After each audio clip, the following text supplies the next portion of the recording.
In a kingdom nestled between rolling hills and a sparkling sea, there lived a king named Louis. Unlike other kings, Louis wasn't fierce or imposing. He was known throughout the land as a kind and gentle soul. His days were spent tending to his herb garden, and his nights were filled with the soft music of the wind and the lullaby of the waves. One breezy evening, as Louis sat by his window, he noticed dark clouds gathering on the horizon. A storm was brewing, and with it, the king felt a deep sadness wash over him. He had a premonition that this storm, like many others before it, would bring destruction to his people. The crops would wither, the animals would scatter, and his subjects would suffer. But King Louis was not a ruler who would sit idly by while his people faced hardship. He knew he had to do something, anything, to protect his kingdom. So the next morning, as the sun peeked shyly from behind the clouds, the king got to work. He called for his most trusted advisors, men and women known for their wisdom and courage. Together, they brainstormed ways to shield the kingdom from the coming storm. They considered building stronger walls around the city, but that, they knew, would only hold back the storm for a little while. The wise old advisor suggested planting more trees, but even that, they all agreed, would take years to make a significant difference. As the hours passed and the storm outside grew fiercer, hope began to dwindle. It seemed as though no solution could withstand the fury of the brewing tempest. Just when all seemed lost, a young woman, her eyes shining with determination, stepped forward. She was the newest member of the advisory council, known for her innovative spirit and compassion. She proposed an idea so simple yet profound that it brought a smile to the king's face and warmed the hearts of everyone present. She suggested that instead of trying to stop the storm, they should prepare for it, not with fear, but with acceptance. They would gather all the dry leaves and fallen branches the storm would inevitably produce and use them to fertilize the kingdom's fields. In this way, the storm, though a source of great trouble, would also become a harbinger of future growth and prosperity. And so it was that King Louis and his people weathered the storm, not without fear, but with a shared purpose that transcended their individual worries. As the tempest raged outside, they worked together, sharing stories, food, and dreams for the future. By the time the storm had passed and the sun began to shine again, they had transformed their fear into unity, their despair into hope. And that is what made King Louis such a beloved ruler. His capacity to turn every challenge into an opportunity for growth and every obstacle into a chance to bring his people even closer together. Please like and subscribe to this channel. When King Louis came to power, the land was torn apart by civil war. Many families had lost their homes and their livelihoods, and no one dared to hope that anything good could come of the country again. And yet, when Louis took the throne, he brought with him a new vision for his people. He would rule wisely, he would rule kindly, and he would do everything in his power to make the lives of his subjects better. The people loved him for it. The first thing that the king did was to order an end to the fighting. Then he went out among the people, asking them what their needs were, what they wanted from him, and more importantly, how they envisioned the future of their country. And he listened intently to every answer, taking notes and thinking hard about what he could do to improve their lives. He realized that the main problem they faced was poverty. The war had destroyed the economy, and now no one had any money. So he set about fixing that. He ordered that all taxes be abolished so that people could keep more of their own money. He also mandated that anyone who had lost their home during the war would be given a small plot of land to live on, as well as seeds and tools so they could grow their own food. Furthermore, he established a system of public works projects where people could work for the government in order to earn a living. These projects included building roads, bridges, schools and hospitals, as well as cleaning up the streets and parks. This way, not only did people have jobs, but they also had a sense of purpose and pride in their work. In addition, King Louis knew that in order for the economy to truly flourish, there needed to be businesses. So he encouraged entrepreneurship by reducing the red tape and bureaucracy involved in starting a business. He also established a system of free trade, which meant that merchants and traders could sell their goods without having to pay taxes or tariffs. As a result, trade increased, businesses boomed, and the economy grew. The prosperity of Louis's land became the talk of the town, drawing in merchants, traders, and scholars from all over the world. They came to see what all the fuss was about and to experience the economic boom firsthand. And what they found was a land full of opportunity, a place where they could make a good living and be part of something special. As the years went on, King Louis continued to work hard to improve the lives of his people. He knew that education was important, so he opened up schools all across the land, making sure that every child, regardless of their background, had access to a good education. He also built libraries, museums and theaters, and he encouraged the arts and sciences. In fact, under his reign, the land became known as a center of learning and culture. But perhaps most importantly of all, King Louis maintained peace. He kept taxes low, the economy strong and the people happy. He ruled with wisdom and fairness, and he never forgot the lessons of the past. For he knew that it was only through hard work, dedication and a commitment to the common good that the land could truly prosper. And indeed, under his wise and benevolent rule, the land flourished like never before. The people lived in peace and harmony, and the economy was strong and prosperous. Merchants and traders from all over the world came to the land to buy its famous products, such as fine fabrics, jewelry and spices. The king's policies of free trade and low taxes had made the land a hub of commerce, and the people were getting richer and happier every day. In addition to the economic prosperity, the land was also becoming a center of learning and culture. The king had established many schools, libraries and museums, and the people were taking full advantage of them. Scholars and artists from all over the world came to the land to learn and to share their knowledge and their skills. But perhaps most important of all was the peace. Since the king had taken the throne, there had been no wars or conflicts. He had kept the peace not by force, but by being fair and just to all of his people. He had shown them that it was possible to live together in harmony, and they had responded by being loyal and obedient subjects. And so the land became known throughout the world as a shining example of what could be achieved when people lived together in peace and harmony. Other rulers and leaders came from all over the world to study the king's methods and to learn how he had created such a prosperous and peaceful land. And what they found was a simple formula: good governance, economic freedom, and a commitment to the common good. Now, you might be wondering why this story doesn't sound familiar to you. Well, that's because it isn't. I made it up. But the reason I told you this story is that it illustrates the principles that we hold dear here in our community. We believe that good governance is essential for a prosperous and peaceful society. We see the role of government as one that is there to serve the people, not to control them. We believe in keeping taxes low, regulations minimal, and the economy free, so that people can pursue their own happiness without interference from the state. We also believe in the importance of education, culture, and the arts. We know that a society that values learning and creativity is a society that will thrive. That's why we support policies that make education more accessible and more affordable, that protect our cultural heritage, and that promote the arts and sciences. Finally, we believe in peace. We believe that it is always better to seek understanding and cooperation than to resort to force or violence. We believe in treating other nations and peoples with respect and in working to solve international disputes peacefully. Now, I know that some people might think that these are just lofty ideals, that in the real world you have to be tough, you have to be selfish, and you have to be willing to use force to get what you want. But I disagree. I believe that it is precisely our commitment to these ideals that has made our community so successful. When we treat each other with respect and dignity, when we work together to solve problems, and when we are willing to compromise, that's when we are at our best. That's when we can achieve great things. So let us continue to be a beacon of freedom, prosperity, and peace for the world.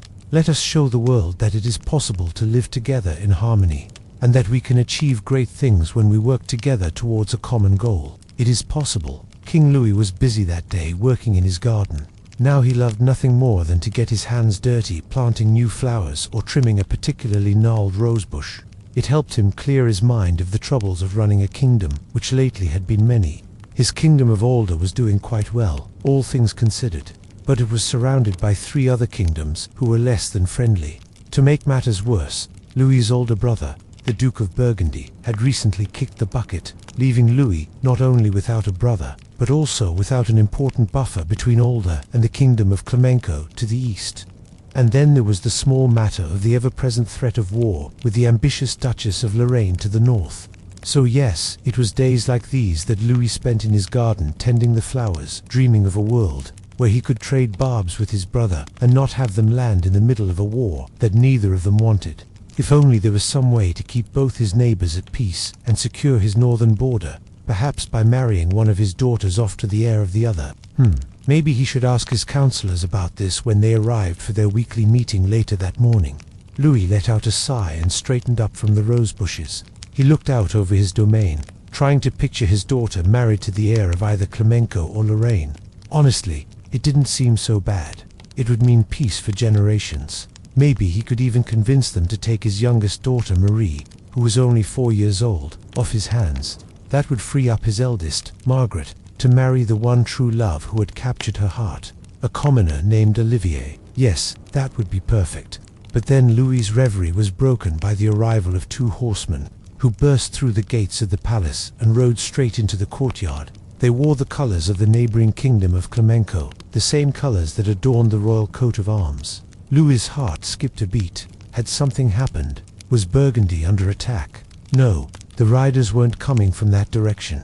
Then again, if they were bringing bad news, why wouldn't they have ridden hard to get here faster? Louis shook his head, trying to clear away his worry and get back to work. It was probably nothing. Probably. But before Louis could return to his pruning shears, the men had dismounted and were striding towards him, faces grim. One of the men, a wiry fellow with a handlebar mustache, broke into a run and soon stood before the king, breathlessly delivering a message.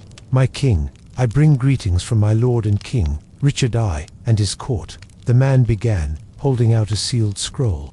"And with your permission, I would deliver this message in your royal study." Now, Louis knew full well that King Richard I was known for ambushing travelers on the road and robbing them blind. So why would the king bother sending a messenger instead? Well, the answer was probably that the king wasn't asking for anything. And what king wouldn't want to hear a message delivered in person by the king himself? Of course, that meant that if the message was good, it would likely be laced with some kind of catch, but Louis decided to play along anyway. "Very well, gentlemen," Louis said, motioning for them to follow him inside. "I would be honored to hear a message from King Richard himself. Please, tell me, how did you find your journey to Alder?"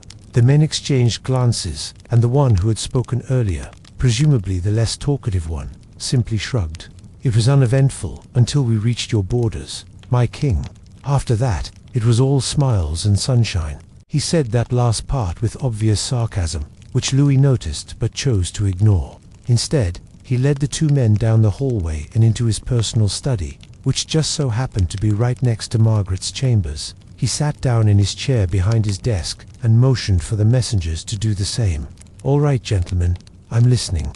"My king," the man began, standing up and bowing slightly.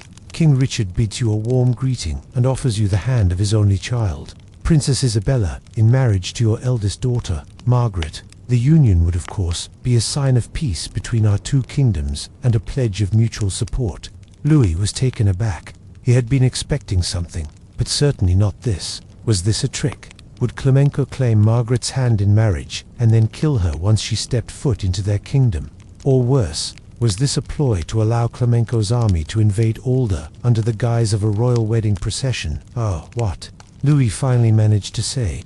"What are you saying is very generous, but surely a marriage between Margaret and Princess Isabella must be discussed between our 2 royal courts first." "Of course," the man replied smoothly, "which is why King Richard has taken the liberty of sending me here to gauge your interest in the proposal. Should you accept, then the 2 princesses would meet in 3 weeks at the border town of Auberiff. Should you reject or require more time to consider the offer, then we are perfectly content to wait as long as it takes." He added with a smile, "After all, Princess Isabella is only 6 years old.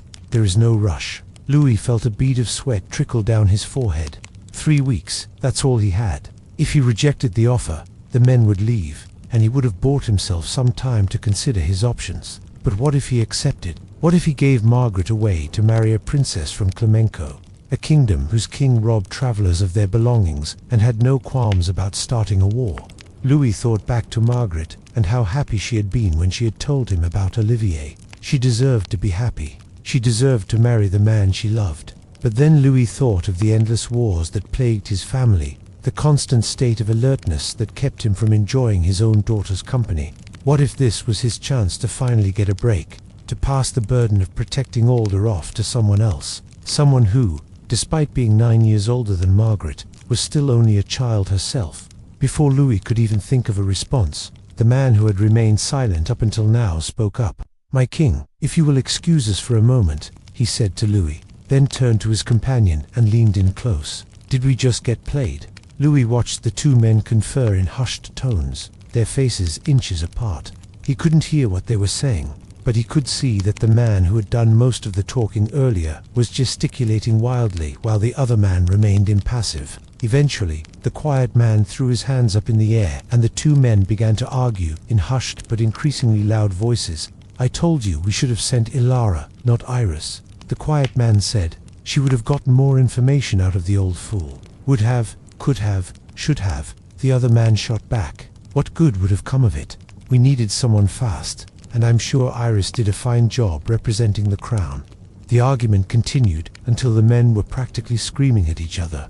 And although Louis couldn't hear what they were saying, he didn't need to. Their body language spoke volumes. They weren't arguing about whether or not he should accept the marriage proposal. They were arguing about who had been right in suggesting it. When they had both calmed down, Louis cleared his throat, and the two men fell silent. He knew then that whatever he decided, he had made an enemy of one of these men, possibly both. Still, he had to do what was best for Alder and for Margaret. "You may tell King Richard," Louis finally said, "that I am honored by his proposal, but I must have time to discuss it with my council before giving a final answer." As the two men rose from their chairs, the one who had done most of the talking earlier leaned in close to Louis and whispered, "Be careful what you wish for, my king. You may get it." With that, the two men left the room and disappeared down the hallway. Louis sank back into his chair and buried his face in his hands. He had bought himself some time. But what decision would be best for Alder? On one hand, he could agree to the marriage, secure the northern border, and buy himself a much-needed vacation. On the other hand, he could refuse the offer and risk angering one of his neighbors. Perhaps he could negotiate some sort of treaty instead. Or maybe he could simply stall for time and hope that something changed. Louis rubbed his temples, trying to work out a solution. Unfortunately for him, he was about to run out of time. In only 3 weeks, Princess Isabella would arrive at the border town of Ovia to meet his daughter Margaret, and unless Louis came up with a different plan, the two young girls would be meeting in more ways than one. Don't forget to subscribe for more content like this. King Louis continued to rule with excellence. He ruled over his people wisely and well, and his subjects lived happy and prosperous lives under his benevolent rule. But the king was troubled. Troubled because he heard rumors about the neighboring kingdom, rumors of an iron fist that ruled that land with an iron rod, keeping its people in eternal torment. Though the neighboring kingdom seemed so close, separated by only a river, it might as well have been on the other side of the world for all the attention King Louis gave it. That is, until one fateful day. One day, a messenger arrived at the palace bearing a letter sealed with the royal crest of Eldoria. With trembling hands, King Louis tore open the letter and began to read.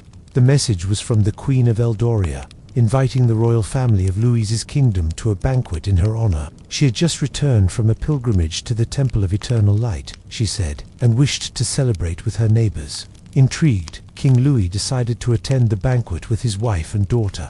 He invited the neighboring king as well, and the two arranged to meet at the border, where they would cross into Eldoria together. As they rode toward the border, King Louis couldn't help but notice the grim faces of the peasants they passed. They looked tired, hungry, and fearful. The sight unsettled him, but he tried to put it out of his mind. After all, the queen had invited them to a celebratory feast. Surely there was no cause for concern. At the border, King Louis met the neighboring king, who was accompanied by his wife and son. The two kings exchanged pleasantries as they rode into Eldoria, and after passing through the imposing gates, they headed toward the palace. As they approached the castle, they could hear the sound of drums and trumpets. Cheers from the crowd grew louder and louder, and soon they could see thousands of people lined up along the road leading to the palace, all waving flags and shouting for joy. The kings rode toward the cheering crowd, and the Queen of Eldoria stepped forward to greet them. "Welcome, my friends," she said, throwing her arms around King Louis's wife. "I am so glad you could all come." The two kings shook hands awkwardly. The queen's husband wasn't as welcoming.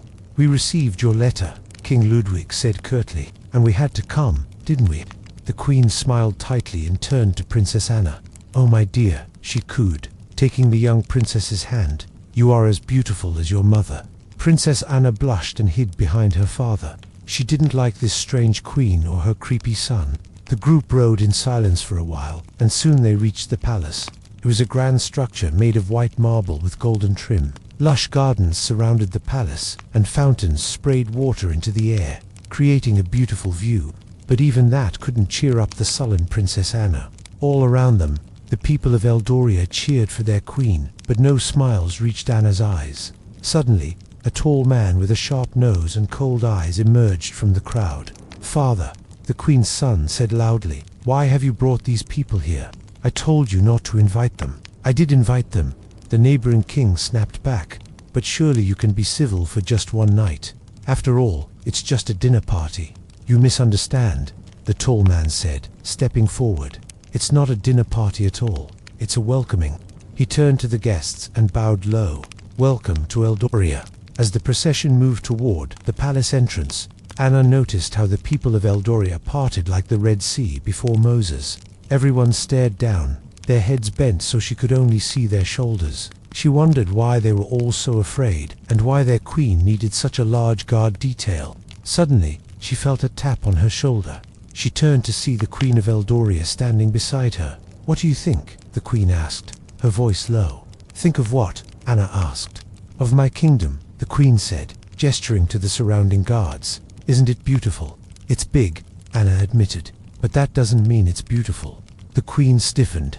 "How dare you speak to me that way? You are a guest in my kingdom, and you should be honored to be in my presence." Anna rolled her eyes. This queen was so weird. When the royal party entered the throne room, the Queen of Eldoria sat on a magnificent golden throne. On the throne beside her sat her husband, looking stern and unapproachable. In front of them stood a long table laden with food. Along one side sat the queen's son and her husband.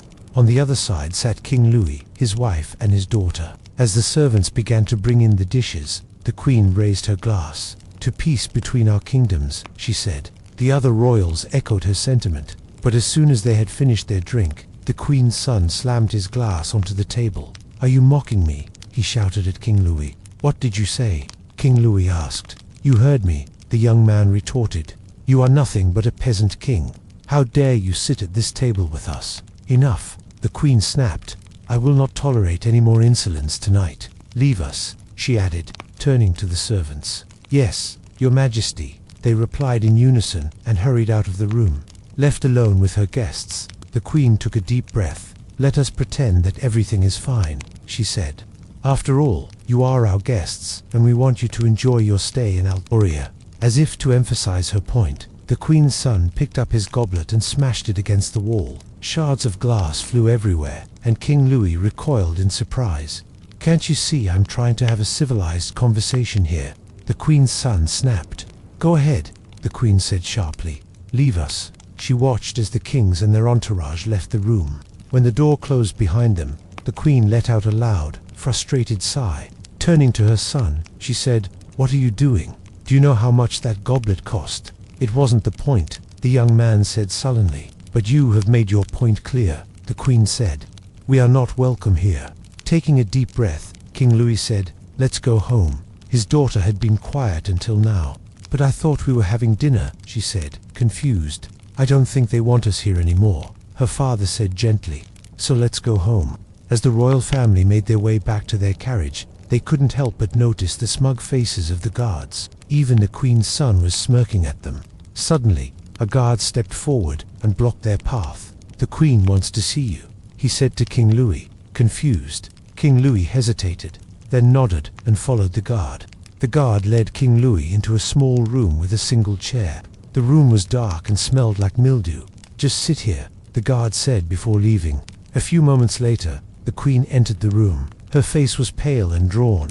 "My king," she said, rushing to his side, "I'm so sorry about how my son behaved. He has anger issues. Please forgive him." "Of course I forgive him," King Louis said, confused by the queen's outburst. "But why did you send for me?" The queen hesitated. "I need your help," she whispered. "What do you mean?" "I need you to get rid of my son," she said, her voice barely a whisper. "He's dangerous, a threat to the entire kingdom. If I don't get rid of him, he will kill me." King Louis stared at her in disbelief. "You want me to murder your own son? It has to be done," the queen said urgently. "If you won't do it, then I will." With that, she rushed from the room. Now, what do you think? What should King Louis do? Should he help the queen get rid of her son? Let me know in the comments below. And while you're at it, make sure to subscribe so you never miss future stories like these. On with the ancient ruler. There is an art of diplomacy. King Louis was known for his intelligence, wisdom, and also for being a little crafty. Once he had to deal with a tricky situation involving another kingdom's proposal, but he knew that accepting it would lead to trouble. So he did something unexpected. He pretended to be ill and passed the responsibility to his son, the prince. The prince wasn't as experienced as his father, but thankfully he had someone by his side. The royal advisor, Lord Theodore, who had served the kingdom faithfully for years. Lord Theodore was respected by both the king and the prince for his wisdom and loyalty. He knew the king's mind well and understood the importance of handling this proposal carefully. So now they are in this grand hall where ambassadors from the neighboring kingdom have arrived with an offer for the king. It seems like just a simple alliance between their kingdoms, but really it is about control and power. The neighboring kingdom wants to control trade routes, markets, and even military alliances. They are trying to force the king to agree by giving him an ultimatum. The prince is worried, but Lord Theodore calms him down. He knows just how to handle this situation. He steps forward and asks the ambassadors to wait a moment, while he goes to check if the king has recovered from his illness. The ambassadors agree, thinking that they have more time to convince the prince before his father returns. But Lord Theodore has other plans. He goes straight to the royal library and starts looking for an old scroll. He quickly finds what he is looking for, a forgotten treaty from many years ago between these two kingdoms. It was an agreement to settle a long-standing border dispute. The treaty had been shelved, but it could be exactly what they need right now. Meanwhile, the ambassadors are waiting in the throne room. One of them speaks up, wondering if the king is truly sick, or if he is just delaying making a decision. Another one defends the king, saying that he is a man of his word and would not go back on his promise so easily. Just then, Lord Theodore returns with the old treaty scroll. The ambassadors are surprised by his sudden return, and even more surprised when he presents the scroll to them. He explains that the king has reviewed their proposal and wants to discuss it further based on this ancient treaty. The ambassadors are confused, thinking that the scroll is irrelevant to their current proposal. They refuse to discuss it, insisting that the king needs to make a decision about their offer. But Lord Theodore stands firm, reminding them that the king hasn't had a chance to fully recover yet and needs time to think. He proposes that they all meet again tomorrow to discuss everything. The ambassadors are frustrated, but they can't force the king to make a decision while he is supposedly ill. They reluctantly agree to meet again the next day, hoping that they can convince him to accept their proposal. The next day arrives and the ambassadors are back in the throne room waiting for the king. The prince is still there, but the king has fully recovered and taken his place on the throne. He looks at the ambassadors and apologizes for being absent the previous day, saying that he was indeed sick and needed rest. Lord Theodore stands beside him, holding the ancient treaty scroll. The ambassadors were annoyed by the king's absence yesterday, but they know they must remain calm and polite. They explain that they came to discuss their proposal for an alliance and remind him that they are expecting a decision. The king acknowledges their request and tells them that he has given it careful thought. He says that he appreciates their offer, but he can't accept it. The ambassadors are shocked and confused, demanding an explanation. The king explains that he believes the alliance would be beneficial for both kingdoms, but he can't agree to the terms they have proposed. He says that he wants to review them again and make some changes. The ambassadors refuse, claiming that the terms are non-negotiable. The king stays calm and composed, saying that he understands their position, but he must do what is best for his kingdom. He tells them that he will present his counterproposal tomorrow, and asks them to wait until then. The ambassadors are furious, but they have no choice but to wait and see what the king has in store for them. As the ambassadors leave the throne room, fuming over the king's rejection, Lord Theodore congratulates him on his masterful handling of the situation. The king smiles and admits that he couldn't have done it without Theodore's help. He thanks his advisor for finding the ancient treaty scroll, which played a crucial role in his plan. Lord Theodore humbly accepts the praise and reminds the king that he only did what he was taught. The king laughs and says that he learned from the best. He tells Theodore to prepare the royal scribes to draft his counter-proposal and dismisses him with a wave of his hand. Theodore leaves the throne room and begins instructing the scribes, giving them detailed instructions on what to include in the counter-proposal. He wants to ensure that every word is carefully considered and that the proposal reflects the king's wishes. The next day arrives and the ambassadors are summoned back to the throne room. As they wait for the king to arrive, they discuss their options if the king rejects their proposal outright. Some believe that they should threaten the kingdom, while others believe that they should try to bribe the king. The king enters the room and sees the ambassadors arguing amongst themselves. He asks them to be quiet and tells them that he is ready to discuss his counter-proposal. The ambassadors stop their discussion and look at the king. Lord Theodore steps forward and asks for the scroll containing the counter-proposal. The king gestures to Theodore to read it aloud so everyone can hear. The scroll is read, and the ambassadors are shocked by what they hear. The king has essentially rewritten the original treaty, keeping most of the terms the same, except for the ones concerning trade, markets and military alliances. In those areas, he has made significant changes that are favorable to his kingdom. He has basically turned the tables on the neighboring kingdom, making them an offer they can't refuse. The ambassadors are furious, but they can't argue with the king's revised proposal. It is clear that he has outmaneuvered them, and they have no choice but to accept his terms. They try to negotiate further, but the king is firm on his terms and refuses to budge. In the end, the ambassadors are forced to accept the king's counter-proposal, which essentially gives their kingdom nothing, as the king had hoped. They leave the kingdom in defeat, having lost all of their power and influence. The king and his people celebrate their victory, knowing that they have secured their future.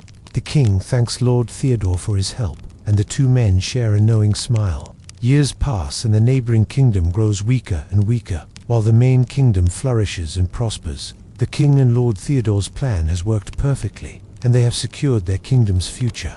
One day, the king grows old and frail, and decides to abdicate the throne. He names his son as his successor, and officially hands over the reins of the kingdom. The new king is wise and just, and continues his father's legacy, ensuring that the kingdom remains strong and prosperous. As the new king takes his place on the throne, he looks out at his kingdom and knows that he has a lot to live up to. He remembers the stories of his father's wisdom and bravery, and is determined to follow in his footsteps. He looks at Lord Theodore, who is still serving the kingdom with loyalty and wisdom. The new king knows that he is lucky to have such a dedicated advisor, and promises to continue the tradition of valuing wisdom and loyalty above all else. And so the story of the kingdom's prosperity continues with the new king at the helm. He is just and fair, always remembering the lessons his father taught him. He listens to his advisors, values the wisdom of the elderly, and is always ready to learn from his mistakes. His rule is marked by peace and prosperity, and the kingdom continues to flourish for many years to come. And Lord Theodore, with his unwavering loyalty and wisdom, continues to serve the kingdom and its new king, guiding them through any challenges that come their way. Together, the king and his advisor ensure that the kingdom remains strong and prosperous, honoring the legacy of the previous king and the kingdom's rich history. The kingdom becomes known throughout the land for its wisdom, justice, and prosperity.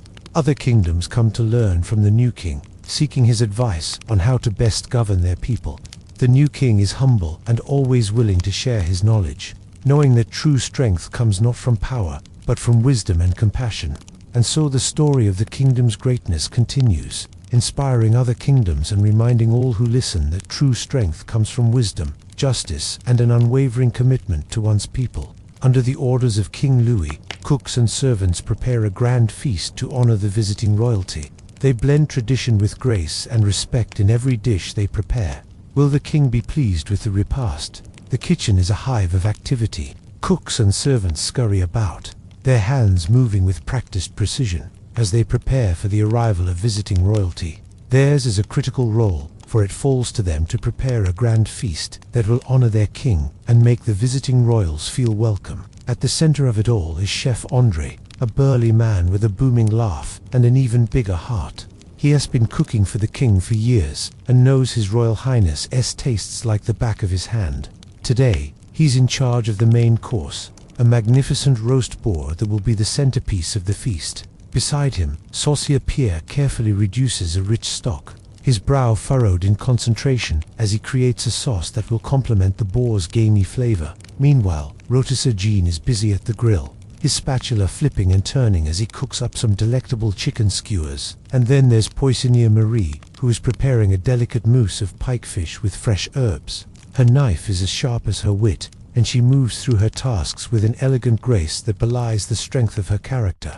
Each cook brings his or her unique skills and experience to the kitchen, and together they form a well-oiled machine that churns out dish after dish of culinary perfection. As the kitchen staff works tirelessly to prepare the feast, the royal family is making preparations of their own. King Louis, resplendent in his royal robes, is meeting with his advisors to discuss the upcoming feast. At his side is his son, the young Prince Jean, who is eager to impress the visiting royals. The king turns to his son and says, "Today is a momentous occasion for our kingdom. It is a chance to show our visitors the very best of what we have to offer." He looks out the window towards the approaching royal carriage and says, "We must make them feel welcome and honored. It is our duty as hosts." Prince Jean nods his head solemnly, his eyes shining with determination. He knows that his father is right. It is their duty to make the visiting royals feel welcome, and he is determined to do everything he can to help.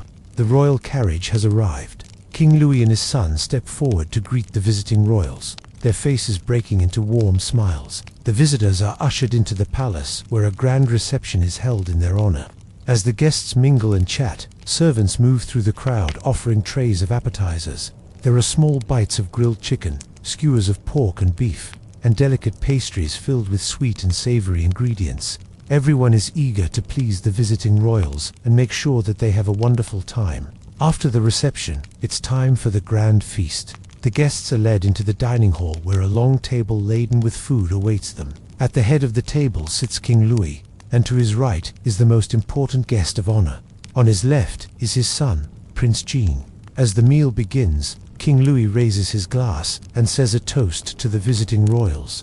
He speaks of the long history between their kingdoms and expresses his hope that the relationship will continue to grow. The other royals respond with their own toasts, and soon the atmosphere is filled with the sound of clinking glasses and lively conversation. The first course is served, and the guests dig in with gusto. There are dishes of roasted vegetables, plump grapes, and slices of bread. Each dish is more delicious than the last, and the guests are clearly impressed by the skill of the cooks and the generosity of King Louis. As the meal progresses, the conversation turns to more serious topics. The royals discuss plans for the future, including the possibility of an alliance between their kingdoms. They also talk about the challenges they face, such as wars and rumors of war, and how they plan to overcome them. Throughout the meal, Prince Jean keeps a close eye on his guests. He wants to make sure that they are enjoying the feast and feeling welcome in his kingdom. He watches as they eat, listen and talk, and he takes note of their reactions to the food and the company. Finally, it's time for dessert. The guests are presented with an exquisite assortment of pastries, tarts, and cakes. There are sweet tarts filled with fresh berries, elegant cakes decorated with intricate icing, and light pastries that melt in the mouth. The guests are in a food coma by now, but they still manage to find room for dessert. As the meal comes to an end, King Louis thanks his guests for coming and says that he hopes they enjoyed the feast. The other royals reciprocate, praising the food, the service, and the hospitality of King Louis. They exchange gifts and say their goodbyes before departing. Back at the palace, the staff gathers to hear the king's assessment of the feast. King Louis is usually tough to please, but today he is in a good mood. He praises the staff for their hard work and dedication, and he is especially complimentary of Chef André and his team. "They have done an excellent job," he says, beaming at his courtiers. "The food was delicious and beautifully presented. They made me and our guests feel like royalty. I am so glad that I chose them to prepare the feast." The staff members blush at the praise, but they know that it is well deserved. They have worked long and hard to prepare for this feast, and it feels good to know that their efforts have paid off. Chef André steps forward and bows his head. "It was our honor, Your Majesty," he says. "We were happy to do it." As the staff disperses, Chef André gathers his team together. He looks at them with gratitude in his eyes. "We did it," he says with a big smile. "We made the king and the visiting royals happy." The other cooks and servants beam back at him, their faces flushed with the satisfaction of a job well done. They know that they are part of something special, a team that can pull off a truly spectacular feast. But as the celebration comes to an end, there is one person whose reaction they are all wondering about.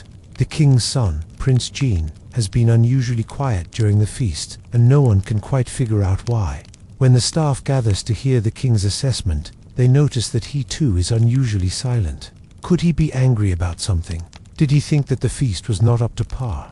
As they stand there wondering, King Louis clears his throat and addresses his son. "Jean," he says gently, "is there something troubling you?" The prince startles at his father's voice and quickly shakes his head. "No, father," he says hastily. "I'm sorry. I was just lost in thought." King Louis nods his head understandingly.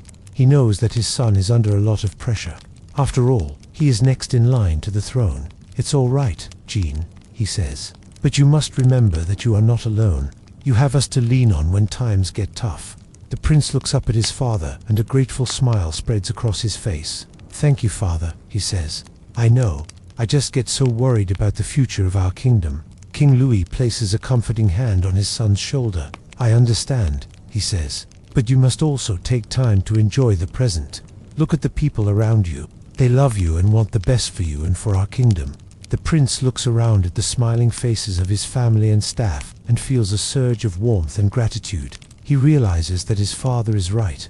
He cannot let his worries about the future consume him. He must also take time to appreciate the good things in his life. He turns back to his father and throws his arms around him. "Thank you for reminding me of that, father," he says. "I promise that I won't let my worries get the better of me again." King Louis hugs his son back, feeling a sense of pride and joy.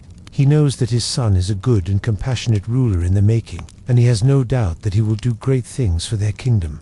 And so, the day ends on a high note. The feast was a success, and the staff is praised for their hard work and dedication. As for Prince Jean, he learns an important lesson about balancing his responsibilities with his happiness. He realizes that being a leader doesn't mean sacrificing his joy, and that he can still find time to enjoy the simple pleasures in life. Now, looking at King Louis, we will be discussing how a neighboring kingdom is different from King Louis's kingdom and what that means for him and his people. If you haven't already, please make sure to like and subscribe. King Louis has finally reached the shore. He went over some rough seas, but he made it back safely with a large amount of treasure. As soon as he stepped foot on land, though, he was met by a messenger who informed him that a delegation from the neighboring kingdom had arrived asking for an audience with the king. The messenger also told him that they were demanding to speak with the king, and that if he didn't see them, they would leave without saying another word, even if it meant leaving empty-handed. This isn't something anyone should have to deal with when they are a respected and powerful king. It makes no sense at all. Luckily, King Louis doesn't let this slide. He tells the messenger to bring them into the throne room, where he can greet them. And while he waits, he instructs the court fool to get him something to eat and drink, because he hasn't had anything since early in the morning. The visitors enter and take their seats. They are from the neighboring kingdom of Daventry, and there are 3 of them: the ambassador, Sir Gareth, a knight, and Sir Justin, a younger squire. They are there to request an alliance between their kingdoms, and they also brought gifts for the king and the princess. The gifts for the princess weren't anything special, so she wasn't present for their delivery. But the gift for the king was a large wooden chest filled to the brim with gold coins. It was heavy enough that it took 4 men to carry it in. When the king saw this, he smiled and thanked them for their generosity. Then he asked them to open it so he could see it. Once the chest was open, though, they all saw something shocking inside. The king's new treasure was gone, replaced with a pile of stones and dirt. Naturally, the king was furious about this, and he ordered his guards to arrest these men and throw them in jail. Apparently, this wasn't the first time that this type of thing happened, and King Louis had heard rumors about the neighboring kingdom doing this to other kings. They purposely gave them a worthless chest so that they wouldn't think that it was worth opening. But in King Louis's case, they chose the wrong person to mess with. King Louis wanted to know why they did this, and they answered him honestly. The king of their kingdom had heard that Louis had a lot of treasure and wanted some of it for himself. So instead of bringing a gift, he sent a worthless box to trick him. He believed that if he asked for an alliance, then King Louis would want to make him happy and give him some treasure. But he picked the wrong person to mess with, because King Louis didn't give up his treasure so easily. He then asks them how much treasure he has, and they tell him about the haul he just brought back from the ocean, along with the jewels that he got from his late father. The ambassador tried to excuse himself from this, claiming that he didn't know anything about this, but King Louis silenced him quickly. He then gave the guards an order to take the two knights to the dungeons and to lock them up until he decides what to do with them. He then sent the ambassador packing, giving him strict instructions to tell his king that this was unacceptable and that he shouldn't try anything like this again. If he wants an alliance, then he can come and ask for one in person, and hopefully he will be more successful. The message delivered, the ambassador left quickly. After this, King Louis came back into the throne room and sat back down. His daughter, Princess Louise, came in and asked him what was wrong. She could hear everything that was happening from her room and was very concerned when she heard someone get thrown in jail. Her father told her everything that had happened, and she was shocked. No one had ever messed with her father like this before, and she couldn't believe that they thought that he would just give up his treasure without putting up a fight. Now that the princess was involved, her mother came rushing into the room to see what was going on. The Queen Mother was furious about what happened, and she wanted to declare war on the neighboring kingdom right away. But King Louis stopped her. He told her that it wasn't that serious, and that he handled it. He then explained what the neighboring king did, and showed them the worthless chest. The Queen Mother was outraged, but she knew that her husband was right. This wasn't something that they should go to war over. Even though it was done in bad faith, it was only a small chest of treasure, and it didn't take away from the amount that they had stored away. Still, she didn't like that someone thought that they could treat her family like this and get away with it. As the evening continued, King Louis grew more and more frustrated about what happened. He threw the chest open and looked at the stones inside. He knew that he could use this as a way to punish the neighboring kingdom, but it didn't seem worth it. Instead, he decided to keep it as a reminder of the day that they tried to cheat him. He then called for his royal scribe and wrote a letter to his neighbor. In it, he informed him that he received his worthless box and that he found it amusing. He ended the letter by telling him that if he wanted to form an alliance, then he needed to come to him and ask nicely. He signed it with his title and had it sealed with wax. Then he instructed his guards to send it off and to get it to the neighboring king as quickly as possible. They rode hard and long, but they couldn't have possibly known that there was someone else waiting for them. At the edge of the forest, two figures were watching the riders approach. One was tall and wore shining armor, while the other wore simple traveling clothes. They recognized who the riders were and what they were carrying. When they were close enough, the man in armor drew his sword and yelled for them to stop. The two messengers froze, unsure of what to do next. They turned to look at the rest of their group, but there was no one else. These were the only two that were sent out. The man in armor demanded that they hand over the letter, and once they did, he read it out loud for them to hear. After he finished, he asked them who sent them, and they answered truthfully. This made the man in armor laugh. It sounded like someone was finally standing up to the neighboring king, and he was here to help. He introduced himself as Sir Gideon, and said that he was a knight of the Western Isles. The traveller introduced himself as Sir Balin, and he was Sir Gideon's squire. They both offered to escort the messengers back to the castle and make sure that nothing happened to them on the way. When they arrived, the king was very pleased to see them. He asked about the journey, and they told him everything that happened. When they mentioned the two men who tried to steal his treasure, King Louis laughed. He was glad to see that someone stood up to them, and was even happier that his knights helped them out. He thanked them for their service and dismissed them for the night. Everyone left the throne room except for the two squires. They approached the king and told him that they needed his help. They told him everything that happened during their trip, and the king was impressed. He liked how they acted and was glad to see that they were willing to stand up for themselves. He then told them that he was proud of them and that he would give them whatever they wanted. They asked for permission to go on adventures and explore the world, and he granted it. He allowed them to travel wherever they wanted and do whatever they wanted, as long as they promised to return every year to give him a report on their travels. They thanked him for his generosity and left the room. As they walked through the halls, they discussed what to do next. Both of them wanted to see the world and experience as much as they could, and they knew that their king would be very interested in hearing about it. Sir Gideon suggested that they head south and visit the desert kingdom. Sir Balin agreed, and together they left the castle to begin their adventure. What do you think? Will King Louis forgive the neighboring kingdom? How far south will the squires travel? Only time will tell. Please remember to like and subscribe. Kings are human too. They also experience stress. Before we get into the story, be sure to leave a like. And if you love crazy history stories, subscribe for more. King Louis awoke on the morning. It had been a dream. Just a bad dream about guillotines and mobs of angry Frenchmen storming his luxurious palace and beheading him and his family. Those kinds of dreams plagued him often these days. It seemed the king threw off his silk sheets and got up. Perhaps a swim in the palace pool would clear his head. As he pulled on his velvet smoking jacket, a valet hurried in. "Your Majesty," he stammered, "a delegation is here to see you.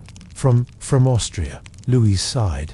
He knew what this was about. His cousin Marie Antoinette had arrived in France from her home in Vienna to pay him a visit. But it wasn't really a visit. It was more like an invasion. She was here to tell him how he was running his kingdom. Well, she would tell him. He suspected, at least. The real power behind the Austrian delegation was her powerful uncle, Joseph II. They were all staying at the Palace of Versailles, right? He couldn't just not meet with them. What would the Austrians think? What would everyone else think? Louis put on a brave face and went to greet his royal guests. King Louis's mother, Marie Therese, had died when he was a child. His father, Louis XV, had taken several mistresses after that, but none of them were suitable for raising a child. So Louis grew up without a mother figure. Thus, he was especially keen to have a good relationship with women. Unfortunately, he didn't know how to go about doing that. As a result, he courted disaster with the ladies of his court. Recently, he had taken on another mistress, one he called the Diamond Necklace affair. The affair had gone public, and the whole court knew about it. His wife, Marie Antoinette, wasn't exactly thrilled about it. The king wasn't even that fond of the mistress. In fact, he had grown tired of her. No, he wanted someone new, someone who reminded him of his late mother, someone sweet and innocent looking, like his cousin Marie Antoinette, the girl he had married to form an alliance between France and Austria.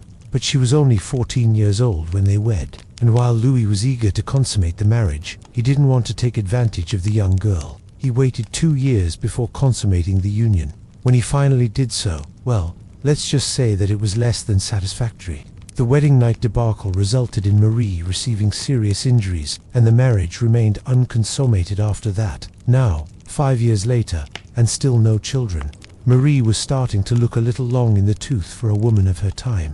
Men didn't generally marry so young anymore, and the longer she went without producing an heir, the more unhappy the king's counselors were. That's why Louis was so desperate to have a good relationship with the Austrians.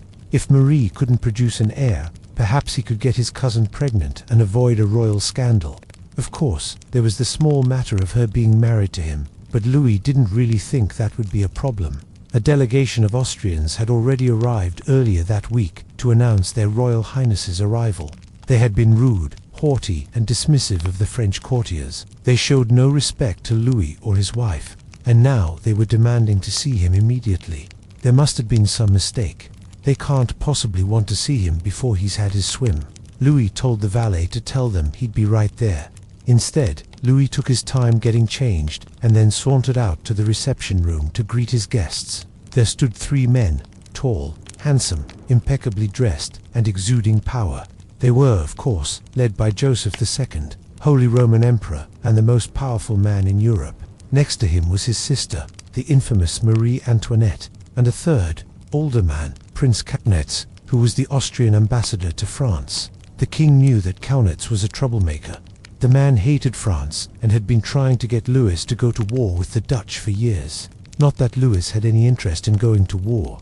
He liked peace and quiet. He thought maybe if he ignored Kaunitz, the man would eventually go away and leave him alone. Unfortunately, that hadn't happened yet. "Your Majesty," said Joseph II, extending a hand, "I come to you in the name of our dear departed mother, may God have mercy on her soul, to straighten out a few things around here." Louis felt a chill go down his spine. This was going to be a long afternoon. Louis invited them to join him for a swim in the palace pool, but they politely declined. Then he suggested they all go for a walk in the gardens, but they refused. They all entered the palace together and headed straight for the king's private apartments. There they sat down for a long and very uncomfortable conversation. While Louis tried to be pleasant, he couldn't help but notice that the Austrians were dismissive and condescending. They spoke to him like he was a child, which was strange since he was actually older than Joseph. After a while, Marie Antoinette excused herself and went to her chambers. Louis thought this was his chance to put his foot down and assert his dominance over the Austrians. But he hesitated and ended up making excuses for his wife. He told them she needed to rest and would join them later. He ushered the Austrians to a guest room to wait for his wife. He tried to make conversation, but the two princes weren't interested. They sat there glaring at the king, silently daring him to do something. Finally, Marie Antoinette arrived. She was even more insufferable than usual. She acted like the Queen of France, not the future Queen of France. She carried on like she owned the place. She demanded fresh flowers for her room, more wine for her, and gushed over how much better everything was in Vienna. Louis saw red. For the first time since meeting the Austrians, he asserted himself. "This is my house," he snapped at Marie. She gave him a look. "And you are acting like a child," she shot back. Soon, the French queen entered the reception room. She was impeccably dressed and made to look like a goddess. Her beautiful white gown flowed around her like a river. She moved with the grace of a swan. Joseph too looked at her, and his face broke into a smile. It seemed he didn't hate French women after all. Marie Antoinette had been determined to make her stay in France as comfortable as possible. She sent for every luxury item she could think of: candelabra, mirrors, fine art, carpets, marble statues, silks, velvets, perfumes, diamonds, gold snuff boxes, you name it. She wanted it. All of it was brought to her suite of rooms. Servants bustled about, catering to her every whim. A grand ball was held in her honor that evening. All of the nobles in France turned out to show their support for their queen. Naturally, Marie Antoinette enjoyed it immensely. She paraded about the ballroom like a queen. She curtsied low to the other ladies and bowed deeply to the lords and gentlemen. She flirted shamelessly with the young princes and made rude comments about the dowdy older women. Everyone watched her in fascination. The French court was used to their reserved and demure queen. This new one was something else. As the weeks passed, Marie Antoinette became more and more intolerable. She held court and gossiped about the French nobility. She insulted the food, the weather, the art, and even the king's wig collection.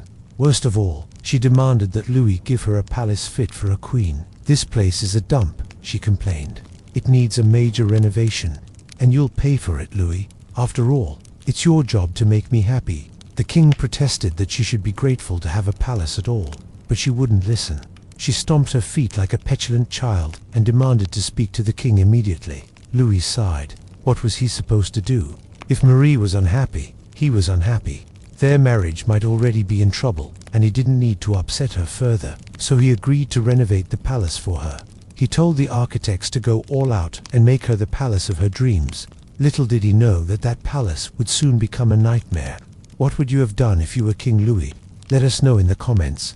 And once again, thanks for watching. King Louis got wind that the neighboring kingdom was plotting to take over his kingdom. The king immediately called for his royal guard captain, a grizzled veteran by the name of Ragnar. He brought the man before him and asked, "Is it true what they say about you, that you're the best swordsman in the kingdom?" Ragnar looked at the king and then back at his sword. "I am just a simple soldier, your majesty. You flatter me." The king pondered. "Well, if you are the best swordsman in the kingdom, then you should be able to defeat this man." And with that, he gestured towards a burly man standing beside him. The man had a wicked scar running down his face, and a cruel smile permanently etched onto his lips. This was Baldric, the king's younger brother, a man who had always been overlooked for the throne, first by their father, and now by his older brother. But Baldric was ambitious, perhaps too ambitious. He had grown resentful of his brother, and had been conspiring with the neighboring kingdom to overthrow him and take the throne. "You want me to fight him?" Ragnar looked at the king in disbelief. "But your majesty, he is your own brother. Why would you ask me to do such a thing?" The king stood up from his throne. "He has betrayed me, Ragnar. I have heard enough of his schemes. If he wishes to fight for the throne, let him earn it." With that, the king left the room. Ragnar was torn. On one hand, he was loyal to the king, but on the other hand, he didn't want to get involved in a succession crisis. But there was no time to make up his mind, because as soon as the king left, Baldric approached him. "So, uncle, you think you can beat me? You read nothing but a farm boy who climbed the social ladder by marrying into the royal family." "That may be true, Baldric, but I am still the best swordsman in the kingdom, whether you like it or not." "Oh, I see how it is. You think yourself better than me, just because you're married to my sister. Well, let me show you what a real swordsman looks like." And with that, Baldric drew his sword and charged. Ragnar was taken aback by the ferocity of the attack, but quickly recovered and parried the blow. As the two men fought, Ragnar realized that Baldric was indeed a skilled swordsman, perhaps even more skilled than himself. But Ragnar was faster and more experienced, and slowly but surely he began to gain the upper hand. Seeing that he was losing, Baldric panicked and tried to flee, but Ragnar was too quick for him. He lunged forward and disarmed the man, sending the sword clattering to the ground. Then he pressed his blade against Baldric's throat. "Yield, Baldric, and I will show you mercy." But Baldric was far from finished. He spat at Ragnar's feet and said, "You will regret this, Ragnar. Just wait until the king finds out what you have done. He will banish you from the kingdom, I promise." With that, Ragnar let him go. He knew that Baldric was bluffing, but he didn't want to kill the man. After all, he was the king's brother. So he helped him to his feet and said, "I advise you to leave the kingdom, Baldric, before my master finds out what you have done. He will not hesitate to punish you." Baldric glared at him, but knew that Ragnar was right. So he left the training yard without another word. A few days later, Ragnar was summoned to the throne room. He entered to find the king pacing back and forth. As soon as the king saw Ragnar, he stopped pacing and turned around. "Have you heard anything from Baldric?" "No, your majesty. He left the kingdom as I advised him." "Good. I am glad you showed mercy to him, Ragnar. I never wanted him dead. I just wanted him out of my sight."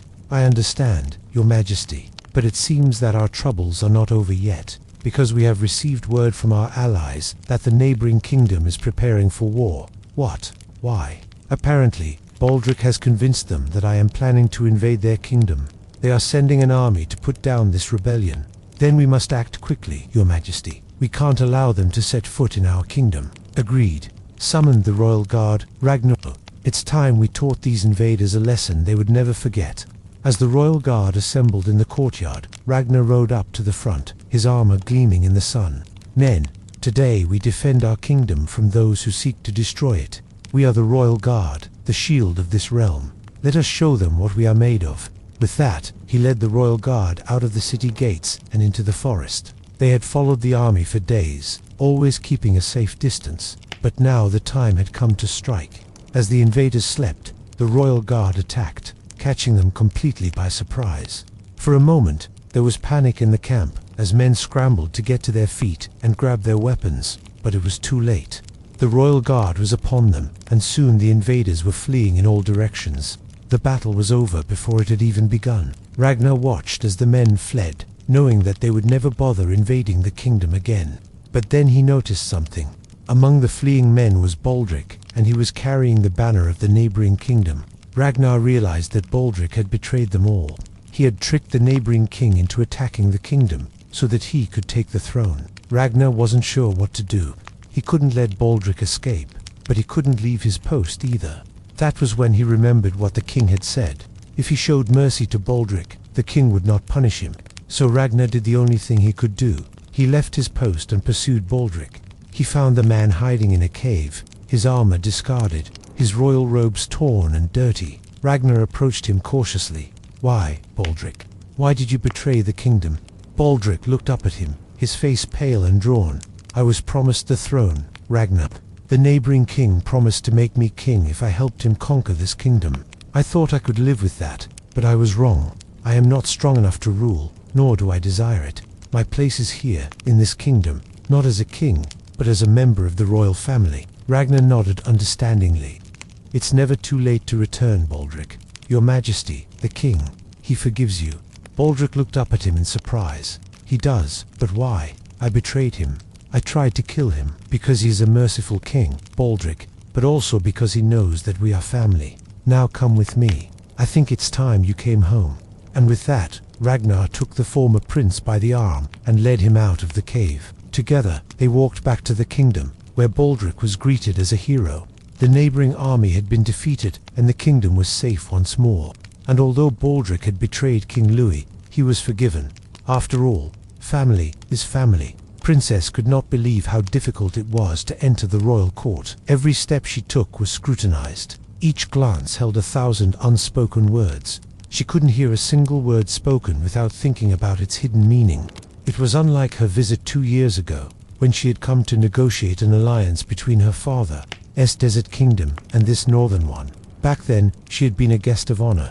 King Alaric the Just had welcomed her like a long-lost daughter, and his court had been nothing but helpful in securing the alliance that had brought peace to the borderlands for a decade. But now it was different. Now she was here under a dark cloud, accused of plotting against the very king who had treated her like family just 2 years before. The seeds of doubt had been sown by the treacherous Duke of Avalon, the same man whose daughter Isolde sat beside he king, looking like the embodiment of innocence. A bitter laugh escaped Amara's lips. She was surrounded by enemies, yet none were as dangerous as the venomous smiles of Isolde. The king cleared his throat and spoke, his voice echoing in the vast hall. "Princess Amara, daughter of the Desert Khan, why have you come to my court?" His tone was neutral, giving nothing away. Yet his eyes, usually so warm and welcoming, seemed distant, almost accusing. Amara felt a surge of anger, but she quickly suppressed it. She had come here seeking an alliance, not a battle. She bowed her head slightly. "My king, I have come bearing an olive branch, an offering of peace from my people." She paused, meeting his gaze directly. "Do you not recognize the crescent moon sigil of our house of Artar?" A flicker of a smile crossed the king's face. It was gone as quickly as it had appeared, leaving Amara wondering if she had imagined it. "Indeed, I do," he said. "It was emblazoned on the banner that covered your father's tomb." His voice hardened, devoid of emotion. "And now you stand here offering me peace, while your father's spirit is yet to find rest." "My king," Amara began, reaching out a hand, but she stopped short when the Duchess took a step back, her face ashen.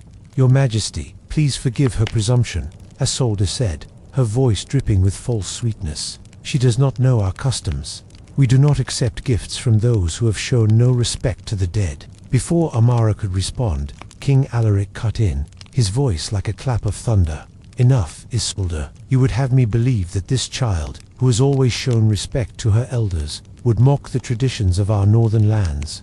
Do not presume to speak for me, or judge a guest in my court." He turned back to Amara, his expression softening. "I apologize for my daughter's rudeness. Princess, please, do not let it upset you." Amara forced a smile, her grip tightening on her companion. She knew this was a test, and she would not fail it. Not only for herself, but for the future of her people. A tense silence filled the room as Amara considered her response. Finally, she spoke, her voice quiet but steady. "My king, I understand that my coming has caused you pain, but I am here not only because I wish to offer you peace, but also to ask for your help." Intrigue flickered across King Alaric's face. "Help," he echoed. "What kind of help could I possibly offer you?" Amara took a deep breath, choosing her words carefully. "My father's passing was a great loss, not only for our house, but for the entire region. In his will, he entrusted me with continuing the work we began, the trade routes, the alliances, the prosperity of our lands. But there are forces at play, dark forces that seek to disrupt the peace he fought so hard to establish." Her gaze swept over the faces of the courtiers, each one a potential ally or enemy. "These forces are led by one who was once our ally, the Duke of Avalon. My father suspected foul play in the Duke's recent rise to power and asked me to investigate. If he is behind this, then it is clear that we cannot trust him to uphold the treaty. We need your help to uncover the truth." A murmur rippled through the court as they digested her words. Amara could see the gears turning in their minds, calculating, scheming. She had expected this, though. She had known that her every move would be scrutinized in this court. But she had also known that this was the only way she could get them on her side. King Alaric leaned back in his throne, steepling his fingers. "A most intriguing proposition, Princess, and yet it is a dangerous one. To accuse the Duke of Avalon of treachery is no small matter. What evidence do you have against him?" Amara met his gaze directly. "My king, I may not have proof beyond a shadow of a doubt, but I have my suspicions, and I believe that once I lay them bare, you will agree that something is amiss." A slow smile spread across King Alaric's face, his eyes twinkling with amusement. "Very well, Princess, I like your boldness, but know this, if you fail to prove your suspicions, you will have no one to blame but yourself. The reputation of the Duke and his family are highly regarded here in the north. To tarnish them would cause a rift in our kingdoms, something my father and I have spent years building up." "I understand, my king," Amara replied, her voice unwavering. "And I would not ask this of you if I were not certain of my ground. But I assure you, Once you hear what I have to say, you will agree that there is no other course of action." The king nodded, signaling for her to continue. Amara took a deep breath and launched into her tale, weaving a narrative of deceit and danger. She spoke of the Duke's sudden rise to power, the mysterious deaths of his rivals, and the whispers of dark magic surrounding him. She painted a picture of a man who had traded his soul for power and was now using it to control the very essence of the kingdom. As she spoke, she saw the flicker of doubt and intrigue on King Alaric's face. She knew she was winning him over, but she could not afford to be complacent. She had to keep him engaged, keep him convinced. Finally, she reached the climax of her story, the point where she had uncovered the most damning evidence against the Duke. As she recounted the tale of betrayal and treachery, she noticed a shift in the atmosphere of the court. The murmurs grew louder, the whispers more urgent. Even Isolde looked shaken, her composure faltering for a moment. When Amara finished, a heavy silence descended upon the court. Then King Alaric broke the quiet, his voice resonating with power. "You have indeed spun a tale that would shake the foundations of this kingdom," he said, his gaze fixed on Amara. "Yet I cannot make a decision based on mere conjecture and whispers. I need proof, princess, concrete evidence of the Duke's treachery." Amara's heart sank. She had known this might happen. She had expected them to ask for proof, but she had hoped that her story alone would be enough. "Of course, my king," she said, regaining her composure. "I knew this might be the case, and I have prepared for it." From her place beside her father's tomb, Amara had been watching and waiting. She had known that the Duke's agents would try to silence her, but she had also known that she could turn their actions against them. A wicked grin spread across her face.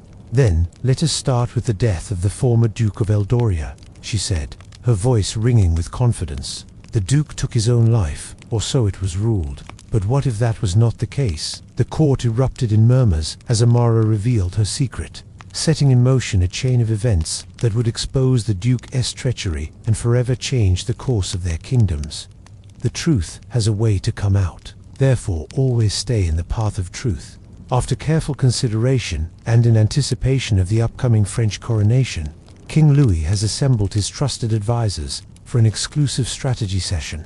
King Charles is notoriously known for his wit and intelligence. But how will he fare against the cunning and manipulative tactics employed by the likes of Buckingham Palace insiders? And more importantly, how will these master manipulators influence the upcoming coronation? Let's delve into the details and find out. In the heart of London, at the majestic Buckingham Palace, King Charles III prepares to take his rightful place on the throne. But before the trumpets blare and the crowns are placed upon his head, he must assemble his closest confidants for a secret strategy session. Among them are two figures whose presence sends ripples of anticipation through the kingdom: Lord Frost and Sir Simon Case, the King's chief secretary. Theirs is a meeting of minds, a closed-door conversation that could shape the destiny of the monarchy in the days ahead. Lord Frost, a name synonymous with strategy and diplomacy, is a key player in this royal conclave. His political acumen is legendary, having served under former Prime Minister Boris Johnson. During his tenure, Frost played a pivotal role in negotiating the withdrawal agreement with the European Union, a testament to his ability to navigate the complex world of international relations. Now he stands in the royal drawing room, his gaze intense, his demeanor focused as he shares insights that could prove invaluable to the king. But what exactly are they discussing in these hushed, confidential meetings? What secrets are being shared that could have such a profound impact on the future of the monarchy? As we delve deeper into this royal puzzle, we begin to understand the gravity of the situation. The upcoming coronation is not just a religious ceremony or a historical spectacle. It is a defining moment for King Charles, an opportunity to set the tone for his reign. The whispers in the palace corridors tell tales of division, of a rift between the royal family and the institution they represent. Allegedly, there is discontent brewing within the palace walls, a disquiet that threatens to overshadow the splendor of the coronation. At the center of this turmoil is the man who is supposed to be the face of unity, King Charles. Sources claim that he is at odds with his own family, a distressing situation that could undermine the very fabric of the monarchy. Amidst this discord, King Charles finds solace in his small circle of trusted advisors, men like Lord Frost and Sir Simon Case, whose loyalty and wisdom he values. They are the anchors in a sea of uncertainty, the steady voices amidst the cacophony of dissent. Their task is monumental, to ensure that the coronation goes off without a hitch, that it is a celebration of unity, not division. As the meeting between the king and his advisors continues, the atmosphere is thick with tension. Each word carries weight, each silence speaks volumes. They discuss strategies, contingency plans, and ways to mitigate the damage done to the monarchy's reputation. The task is daunting, but their commitment is unwavering. They are the king's shield against the storm, his defense mechanism against those who would seek to bring him down. As the sun sets over Buckingham Palace, casting long shadows across the manicured lawns, we are left to wonder about the outcome of this meeting. What strategies have been devised? What sacrifices are being made? And most importantly, can the monarchy withstand the challenges that lie ahead? We may never know the full extent of what transpired behind those closed doors, but the impact of their discussions will be felt. The coronation of King Charles III is fast approaching, and all eyes are on the monarchy. Will it be a day of unity and celebration, or division and discord? As we wait to find out, one thing is clear: the king is not alone in this battle. He has Lord Frost, Sir Simon Case, and other loyal advisors by his side, ready to navigate the treacherous waters that lie ahead. The world watches with bated breath as the French prepare to crown their new king. Amidst the grandeur and pageantry, there is a growing unease. Whispers of discontent and leaked letters hinting at potential chaos threaten to overshadow the event. In this time of heightened tension, King Charles has turned to his closest allies, Lord Frost and Sir Simon Case, for guidance. Their mission is clear: to navigate the treacherous waters of palace politics and ensure that the coronation goes off without a hitch. But as they delve deeper into the royal drama, they uncover a web of deceit, betrayal, and hidden agendas. The leaks from the palace have become a torrent, threatening to drown the monarchy in a sea of scandal. Who is behind this onslaught, and what are their true motives? As Lord Frost and Sir Simon Case dig for answers, they find themselves in a high-stakes game of cat and mouse. Every move they make is met with a counter-move, every step forward followed by 2 steps back. The closer they get to the truth, the more danger they expose themselves to, forcing them to confront uncomfortable truths about the institution they serve. But amidst the turmoil, one figure stands out, radiating calm amidst the storm. King Charles, His Majesty the King, is the linchpin of the monarchy, the glue that holds it together. His every word, action, and gesture is scrutinized, analyzed, and discussed. With the coronation on the horizon, the pressure is mounting, and any misstep could prove fatal. As Lord Frost and Sir Simon Case navigate the treacherous terrain of royal intrigue, they must tread carefully. They need to balance the king's wishes with the needs of the institution, all while keeping a close eye on their own reputations. One wrong move could not only jeopardize their careers, but also the very fabric of the monarchy. At the heart of the drama is the question of trust. Who can King Charles rely on in this time of need? And who is playing a double game, whispering secrets to the press for their own benefit? As the stakes continue to rise, the king's inner circle tightens, with only a select few privy to his innermost thoughts and concerns. Lord Frost and Sir Simon Case find themselves in the inner sanctum, tasked with the responsibility of protecting the monarchy from those who would do it harm. The leaks have not only revealed cracks in the royal facade, but have also exposed vulnerabilities within the institution. This is uncharted territory for the monarchy, and there is no playbook to follow. As the team delves deeper into the scandal, they uncover a story of human drama, of personal ambitions, jealousies, and rivalries. The palace walls are not just hiding secrets, they are also concealing emotions that run deep. In this high-stakes game, where every conversation is a potential trap and every interaction a test of loyalty, Lord Frost and Sir Simon Case must remain vigilant. They are the king's eyes and ears, and they must be able to read between the lines to separate the wheat from the chaff. The path to uncovering the truth is fraught with peril, but the alternative is unthinkable. If the leaks are not stopped, they could topple the monarchy, shattering the very foundations of an institution that has stood the test of time. As the pressure mounts and the net tightens, the question remains: will they be able to protect the king and the crown, or will the leaks engulf the monarchy, leaving it in ruins? Only time will tell. The palace walls are not just soxy, they are also soxy of countless stories, of love, loss, ambition, and sacrifice. And now they are about to witness yet another chapter in this saga. For King Charles III, the path ahead is fraught with challenges, but he is not alone. He has Lord Frost and Sir Simon Case by his side, a formidable duo ready to tackle any obstacle in the name of duty and loyalty. Together, they form a united front, a bulwark against the forces that seek to tear down the monarchy. Through it all, King Charles remains resolute. He knows that the true strength of the monarchy lies in its ability to adapt, to evolve, and to persevere in the face of adversity. The coronation may be approaching, but the battle for the soul of the monarchy has just begun, and King Charles, Lord Frost and Sir Simon Case are at the forefront, ready to defend their institution and their king. King Louis, who had been ruling since he was 14 years old, had just gotten married. The neighboring ruler of Aragon had sent his son to pay his respects to the newlywed king, but Louis didn't buy it for a second. He knew exactly what the visit was really about, and he wanted to make the arrogant ruler regret ever thinking of disrespecting him. How did Louis manage to turn the tables? Let's find out in today's episode. Louis Vex came to power at the age of 14 after the death of his father, King Charles VI, in 1364. He inherited a kingdom that was crumbling, a part due to the disastrous policies of his father. As the 100 Years' War with England raged on, the French nobility grew tired of the endless battles and started rebelling against the crown. It seemed like the young king's task was impossible, but Louis managed to turn the situation around. By the time he got married to his cousin Joanna, Duchess of Berry, in 1365, he was firmly in control of France and was considered one of the most powerful rulers in Europe. News of the wedding reached the ears of Peter the Cruel, the ruler of Aragon and Count of Barcelona. He was known throughout Europe for his cruelty and lust for power. Now, you may wonder why the ruler of Spain cared about a French king getting married. Well, let me tell you, there was more to this seemingly friendly visit than met the eye. You see, Peter the Cruel had a plan to marry his son, James, to Queen Joanna. In fact, he had set his sights on controlling all of France. His ultimate goal was to take the throne of the French kingdom for himself.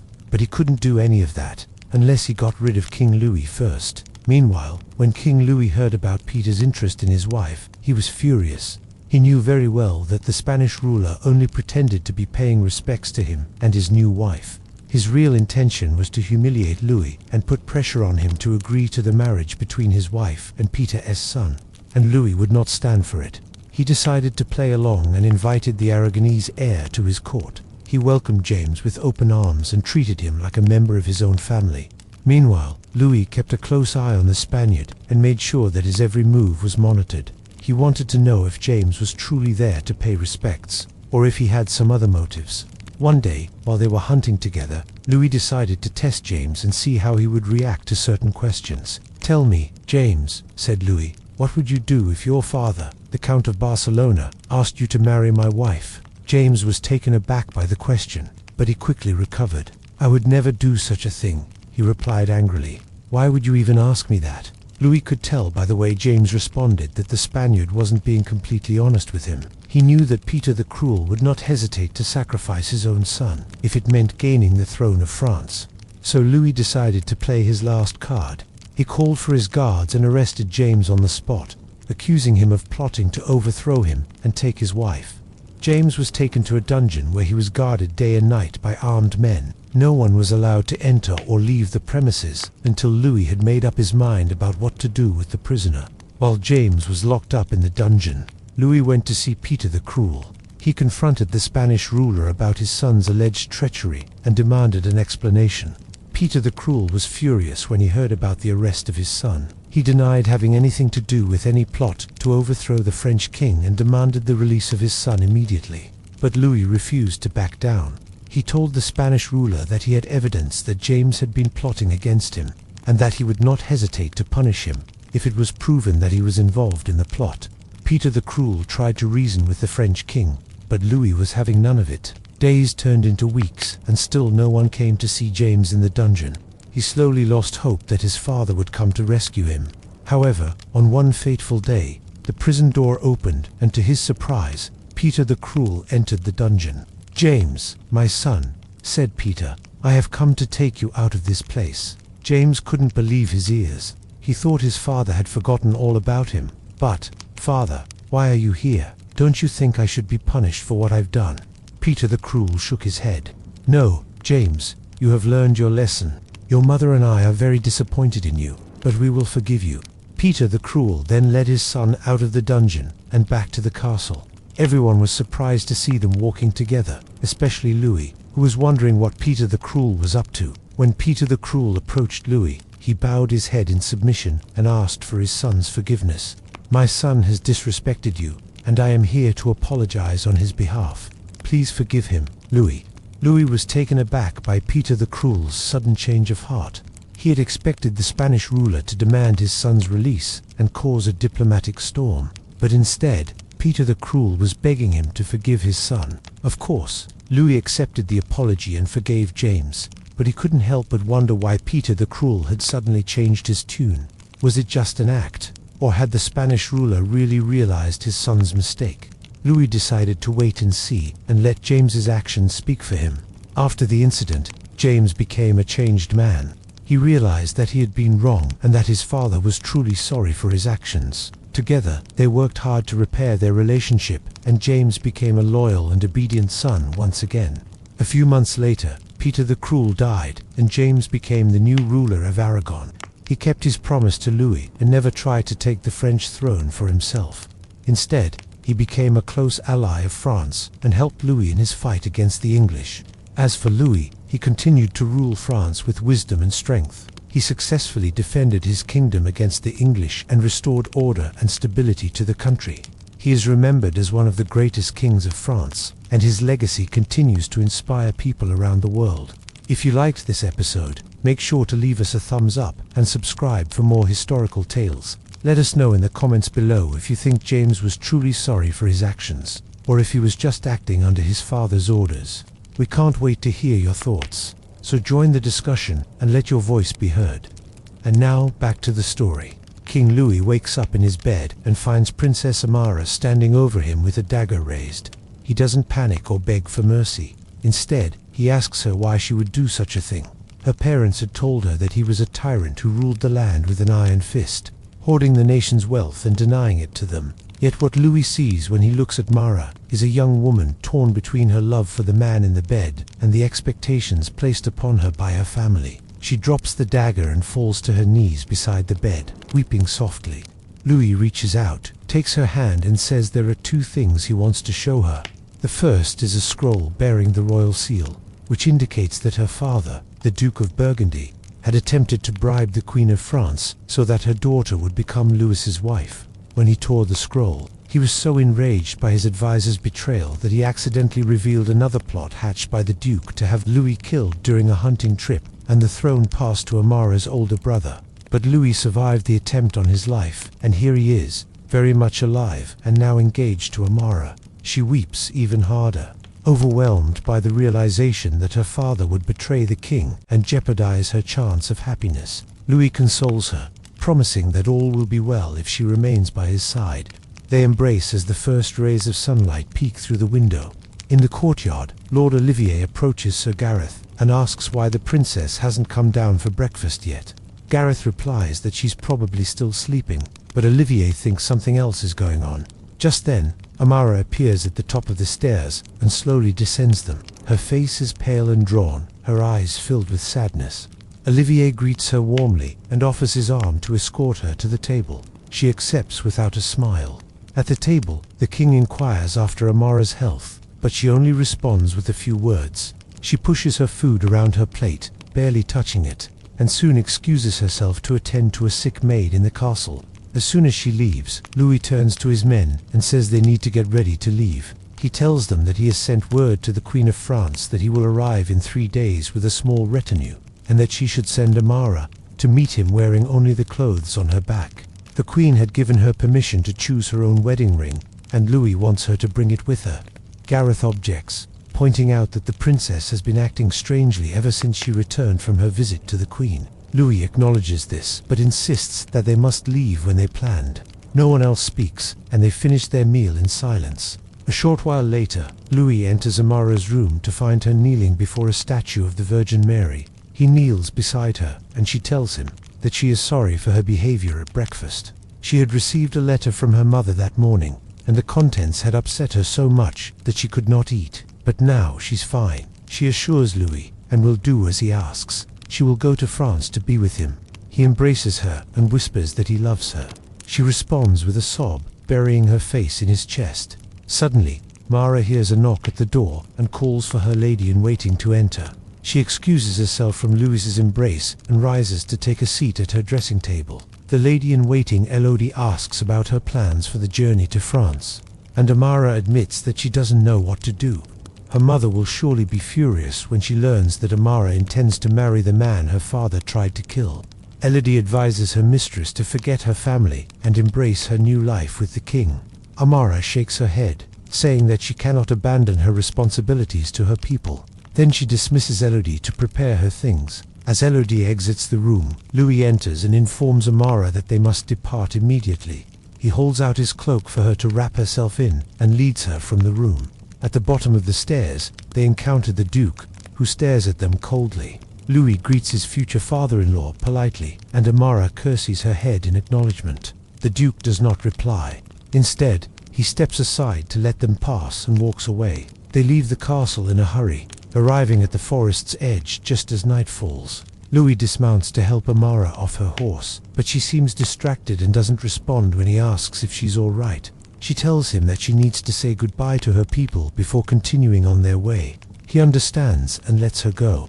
As soon as she disappears into the trees, armed men jump out from their hiding places and surround Louis. One of them, a tall, muscular man with a shaved head and a thick red beard, steps forward and introduces himself as the Duke's champion. He demands that Louis surrender immediately or face the consequences. Louis draws his sword and refuses to yield. A fierce battle ensues. Meanwhile, Amara runs as fast as she can through the forest, calling for help. Suddenly, the ground gives way beneath her feet, and she falls into a deep hole. Bruised and bleeding, she pulls herself up onto a rock and notices a narrow opening above her head. With some effort, she manages to squeeze through it and finds herself in a dark, dank chamber. She screams for help, but no one answers. Back in the forest, Louis is losing the fight against the Duke's men. They are simply too strong for him, and soon he is surrounded. But just as they are about to overpower him, Amara reappears, leading a company of armed men. The sight of the princess gives Louis strength, and with a final surge of adrenaline, he knocks the bearded man's sword from his grasp and ends his life with a swift thrust of his blade. Amara rushes to Louis's side, embracing him tightly. She apologizes for leaving him to face the Duke's men alone, but he tells her that he would rather die than live without her. The rest of his men fan out, searching the area for any survivors. One of them soon returns with the good news that the Duke and his men have fled. Louis and Amara ride side by side, leading their troops toward the road to France. As they travel, Amara tells Louis that she had followed him to the forest because she knew her father would try to stop him from reaching France. Once she realized that he was in danger, she called for backup and arrived just in time to help. Louis smiles, relieved that she is safe. He admits that he was worried when she disappeared, but knew that she would come back to him. They continue riding in silence for a while, lost in thought. Finally, Louis breaks the silence by asking Amara if she is sure her mother will and be angry when she learns of her plan to marry him. She replies that she doesn't know, but is willing to face her mother's wrath if it means being with the man she loves. Louis stops his horse and turns to face her. He confesses that he has never felt this way about anyone, and he hopes she feels the same way about him. She nods, tears welling up in her eyes. He wipes them away with his cloak and leans down to kiss her. As they embrace, the sun dips below the horizon, casting long shadows across the forest floor. Together, they ride toward France, their hearts filled with hope for the future. Word of the generosity and fairness of King Louis spread far and wide. King Louis was loved by his people for his wisdom, courage, and fairness. He always put the needs of his subjects before his own, and was known for his bravery in battle and his compassion for the poor and needy. One day, a neighboring princess heard about the good deeds of King Louis and decided to pay him a visit. She was curious to meet a man who was so highly regarded by his people and wanted to learn from his example. When the princess arrived at the kingdom, she was met with a warm welcome by King Louis and his people. They paraded through the streets, singing songs and dancing in celebration of her arrival. As they made their way to the palace, the princess noticed something that made her stop in her tracks. It was a group of beggars sitting by the roadside, and she couldn't help but feel a pang of sympathy for them. Seeing her reaction, King Louis gestured towards the beggars and said, "Your Highness, those people are not beggars. They are guests of the kingdom, and we are honored to have them here." The princess was confused and asked, "But why? They don't have any money or possessions. Surely they must be going through a tough time." King Louis smiled and replied, "That is exactly why we are taking care of them. It is our duty to look after those who are less fortunate than us and ensure that they have food, clothing, and shelter. We may not be able to give them everything they need, but we can offer them the respect and dignity that every human being deserves." The princess was deeply moved by King Louis's words. She realized that she had been wrong in her thinking, and that true generosity meant more than just giving money or gifts. It meant treating everyone with kindness and respect, regardless of their circumstances. She thanked King Louis for opening her eyes and promised to do the same for the beggars in her own kingdom. After settling into the palace, the princess took some time to observe the way King Louis interacted with his people. She noticed that he was always available to listen to their concerns and was quick to help anyone in need. He also had a sense of humor and knew how to make people laugh, which made him even more popular. The princess was impressed by his ability to balance his duties as a king with his compassion for his people, and she wondered if she could apply the same principles to her own life. On the third day of her visit, the princess joined King Louis on his morning walk through the kingdom.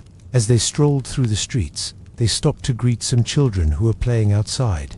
One of the children, a young boy, approached the princess and asked her for a coin. She hesitated for a moment, not knowing what to do. She had brought a lot of gold with her, but she wasn't sure if it was right to give it away so easily. She looked over at King Louis to see how he would react, and he smiled at her encouragingly. The princess took a deep breath and reached into her purse, pulled out a handful of coins, and placed them in the boy's hand. She could see the surprise and gratitude in his eyes, and it made her feel good, knowing that she had made a difference in his life, no matter how small. The princess continued to walk alongside King Louis, feeling inspired by his example. As the days passed, the princess spent more time with King Louis and his people. She learned about their customs and traditions and listened to their stories and concerns. She also participated in community events and helped out wherever she could. The people of the kingdom welcomed her as one of their own and appreciated her efforts to understand their way of life. Before long, it was time for the princess to return to her own kingdom. She was sad to leave King Louis and the people who had become like a second family to her, but she was also excited to share what she had learned with her own subjects and make positive changes in their lives. When the princess arrived back home, she was greeted by her advisors and members of her court. They were curious to hear about her trip to the neighboring kingdom and asked her many questions about King Louis and his people. The princess wasted no time in sharing what she had learned. She told them about the importance of treating everyone with respect and dignity, regardless of their social status or economic situation. She also spoke about the value of generosity and the need to help those in need. At first, her advisors and courtiers were skeptical. They couldn't understand why she had spent so much time with beggars and commoners. But as the princess continued to share her experiences, they began to see the error of their ways. They realized that they had been wrong in their thinking and that the princess was right. They needed to change their attitudes and behaviors if they wanted to make a positive impact in the world. From that day on, the princess made it her mission to improve the lives of her people. She started by visiting the beggars and offering them food, clothing, and shelter. She also worked to create job opportunities and provide education and health care for all. Her advisors and courtiers followed her lead, realizing that they had much to learn from the princess. Together, they worked to make the kingdom a better place for everyone. As the years passed, the princess became known throughout the land as a compassionate and generous ruler. People from neighboring kingdoms came to her for help and guidance, and she was always willing to lend a listening ear and a helping hand. She continued to follow the example of King Louis, who had shown her the true meaning of generosity, kindness, and service to others. And so the story of King Louis, the generous, and the neighboring princess, who learned from his example, became a legend in the land. It was a story that was told and retold for generations, inspiring people to be better, kinder, and more generous towards others. The memory of King Louis and the princess's transformation continued to live on, reminding everyone of the power of compassion and the importance of treating everyone with respect and dignity. Once upon a time, in a faraway kingdom, there lived a beautiful princess who was known for her stunning looks and charming personality. She had everything one could ever wish for, including a loving family, loyal friends, and a kingdom full of people who adored her. But despite having it all, the princess was not happy. She felt empty inside and longed for something more. One day, the princess decided to visit an old and wise hermit who lived deep in the forest. She had heard that he was a seer who could predict the future and might be able to help her find the happiness she was missing. The princess made her way through the trees until she came across a small hut. She knocked on the door and waited patiently for someone to answer. The door opened and the princess was greeted by a kind-looking old man. He had a long white beard and his eyes twinkled with wisdom. The princess explained her situation and asked for his help in finding happiness. The seer listened attentively, and when the princess finished speaking, he smiled. "You already have what it takes to be happy," he said. "You just need to find it within yourself."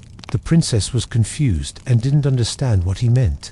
But the seer told her to go on a quest to find the 3 magical ingredients for a potion that would help her discover her inner happiness. The first ingredient, the seer said, would be found in the Garden of Forgetfulness. It was a secret garden hidden away from the world where all worries and troubles were forgotten. The princess thanked the seer for his help and set off on her journey. She traveled for many days, following winding paths and crossing babbling brooks until she finally came across a beautiful garden filled with colorful flowers and lush greenery. The air was sweet and fragrant, and the sound of birdsong filled the air. The princess sat down on a nearby bench and closed her eyes, and suddenly she felt a sense of calm and serenity wash over her. She realized that this was the Garden of Forgetfulness, and that the first ingredient of her potion was the feeling of peace. With the first ingredient in her possession, the princess continued her journey.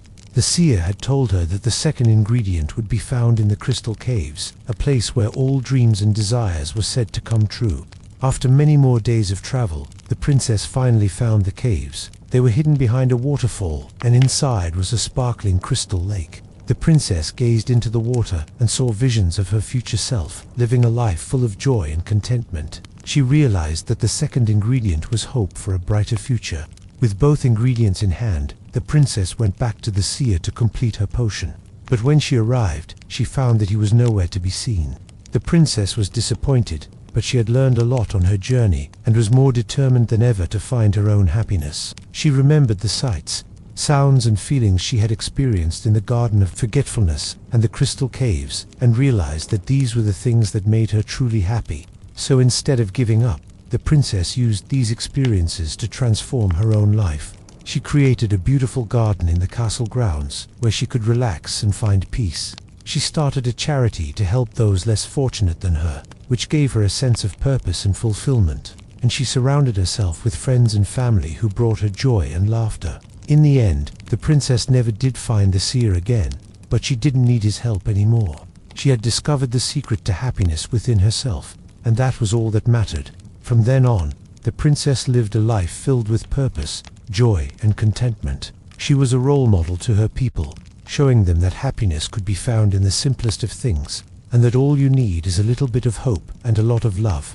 The neighboring tyrants lose their grip as their people rise, inspired by King Louis, his virtues, and the princess's brave alliance. Will the princess find her happily ever after in the kingdom of Askana, or is she destined to be alone forever? Now in the kingdom of in the bustling market square of King Louis the Lionheart's kingdom, Princess Amara paced anxiously, waiting for her father, the king, to return from his audience with the visiting delegation from Eld. Her steps echoed on the stone pavement as she walked back and forth, her silk skirt rustling around her ankles. She had been pacing for nearly an hour, her heart heavy with worry. Her father, King Louis, was known throughout the land for his bravery, wisdom, and compassion.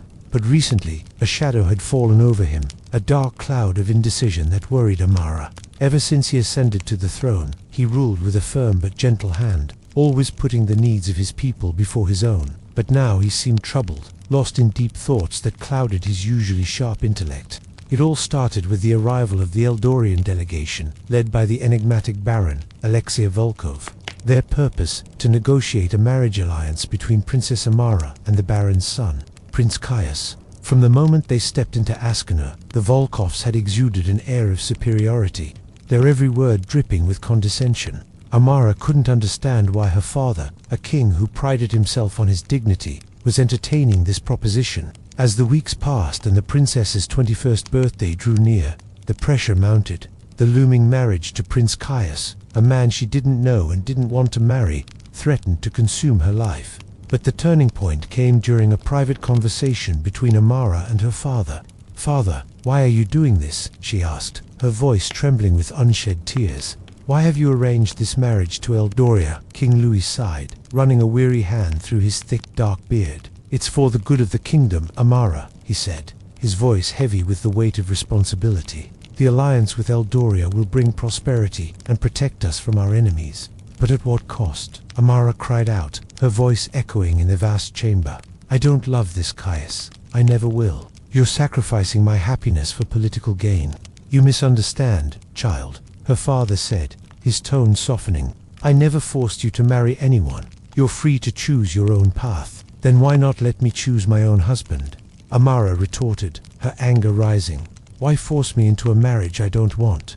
Louis winced, his eyes filled with pain. "Because I believe this alliance is the only way to ensure the kingdom's future," he said, his voice firm but strained.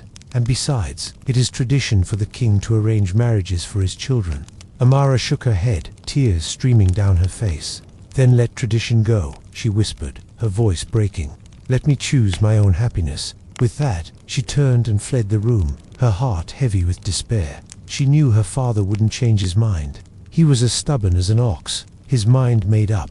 The thought of spending the rest of her life with a man she didn't love, bearing his children and raising them to be pawns in a political game, filled her with dread. The idea of submitting to a marriage devoid of love and respect seemed unbearable. Suddenly, an idea struck her like a bolt of lightning. She would run away, escape from her gilded cage and find somewhere, anywhere where she could be free. But where could she go? Who could she trust? And how could she outrun the combined might of her father's army and the Eldonian Empire? As if sensing her daughter's despair, Queen Isabella appeared in the doorway, her regal bearing softened by a look of deep concern. "Amara, my child," she said, her voice filled with empathy. "Your father and I have been worried sick about you. What's troubling your heart, sir?" Amara hesitated, torn between her love for her parents and her desperate need for freedom. Finally, she poured out her heart to her mother, telling her about the forced marriage and her plan to escape. Queen Isabella listened patiently, her expression grave. When Amara finished, she remained silent for a moment, lost in thought. Finally, she spoke, her voice low and steady. "Amara, your father's heart is in the right place. He only wants what's best for you and the kingdom. But what if I don't want that?" Amara cried out, her voice shaking with emotion. "How can you force me to marry someone I don't love?" Her mother sighed, stepping closer to her daughter. "He isn't forcing you, Amara. He believes this is the best decision for everyone involved. But he'll understand if you don't reciprocate." Amara looked up, her eyes wide with surprise. "You mean he'll let me go? If you truly don't love this Cassius, then yes," her mother said gently. "Your father may be stubborn, but he loves you more than anything. If you tell him you don't love Cassius, I'm sure he'll understand." Amara bit her lip, her heart torn between duty and desire for freedom. She loved her father and knew he only wanted the best for her. But the thought of marrying someone she didn't know and never would love terrified her. As the sun began its slow descent, casting long shadows across the kingdom, Princess Amara found herself standing before her father, the king. The weight of her decision pressed heavily upon her, threatening to crush her spirit. "Father," she began, her voice trembling slightly, "I need to tell you something very important." King Louis, his face etched with lines of both strength and wariness, turned to her, his gaze unwavering. "What is it, Amara?" he asked, his voice echoing with authority. Taking a deep breath to steady her nerves, Amara continued, "I have been thinking about what you told me regarding my marriage to Prince Caius of Eldoria." A flicker of anticipation crossed the king's face, quickly replaced by a look of stoic patience. "And what do you think?" he inquired, his tone betraying none of the turmoil that raged within him. Amara hesitated, the words catching in her throat. It was one thing to contemplate running away from her responsibilities, quite another to actually voice her defiance. Yet as the days passed, her resolve only grew stronger. Finally, she met her father's gaze directly, her chin lifted in determination. "Father," she said, her voice ringing with newfound clarity, "I do not love Prince Caius. I never will. And I refuse to marry him." A stunned silence filled the room, broken only by the crackling of the fire in the hearth. King Louis, his face ashen, struggled to comprehend his daughter's words. His mind, accustomed to strategy and diplomacy, grappled with the uncharted waters of emotions. "Amara," he finally said, his voice strained, "what you say is treasonous. Your duty is to the kingdom, to our people. To refuse an alliance with Eldoria is to court certain ruin." "No," Father Amara retorted, her voice shaking with emotion. "My duty is to myself, to my own happiness, and I choose to be happy, even if it means losing everything." She turned then, her silk gown billowing behind her like a defiant flag, and strode from the room, leaving her father and the kingdom teetering on the brink of chaos. Now, dear viewers, we find ourselves at a pivotal moment in our tale. The princess has made her stand clear. She chooses her own happiness over a loveless marriage and her father's wishes. But what will be the consequences of her actions? Will her father, the king, respect her choice? Or will he, along with the entire kingdom, face ruin because of her decision? Furthermore, where will the princess go now? Who will support her in this time of need? And what about the mysterious Baron Volkov and his son, Prince Caius? How will they react to the princess's rejection? Will they honor her wishes and depart peacefully, or will they use force to try and make her comply? The stakes have never been higher. The princess's happiness, the kingdom's fate, and the very balance of power in the region hang in the balance. Will love conquer all, or will duty prevail? What do you think? The king passed away peacefully in his sleep, leaving behind a legacy that would echo through the ages. His son, the new king, ascended to the throne with the weight of expectations pressing down on him. The kingdom he inherited was one of peace and prosperity, a stark contrast to the turmoil and strife that had plagued their lands just a generation ago. But how did they achieve this state of harmony? The answer lay in the past, in the story of the late king and the secrets of his gentle reign. Louis was not born a king, but fate had a peculiar way of twisting destinies. He was just a simple farmer's son when a royal decree shook his world. The king at the time had no heir in the kingdom, teetering on the brink of war, needed a strong leader to guide it back to stability. In a surprising turn of events, the royal council had chosen Louis, recognizing in him the potential for greatness. Thus began his journey from an ordinary life to the extraordinary seat of power. His coronation was a grand affair, a celebration of a new dawn for the kingdom. But beneath the opulence and fanfare, Louis harbored doubts. He was a man of the people, more comfortable with a hoe in his hands than a scepter. Could he, a simpleton, really lead a kingdom?